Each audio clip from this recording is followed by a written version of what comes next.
પગલે મારી ઘરે બે રમવા આવ એ મારી તને ખમ્મા ખમ્મા ખમ્મા ચાચરના ચોકે મારી ઘરે રમવા આવ એ મારી તને ખમ્મા ખમ્મા ખમ્મા.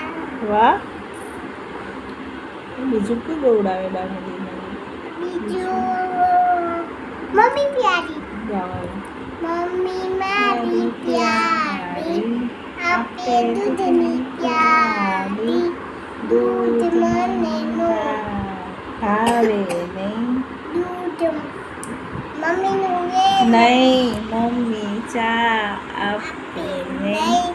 ચાનું લેસન ખો વ્યસન લેસન ખોટ. મમ્મીનું વેલણ મોટું વેલણથી હું બીજા ચટપટ દૂધ પી જાઉં. મોટી મોટી પ્યારી મોટી મોટી થઈ જાઓ. બોલો. મમ્મી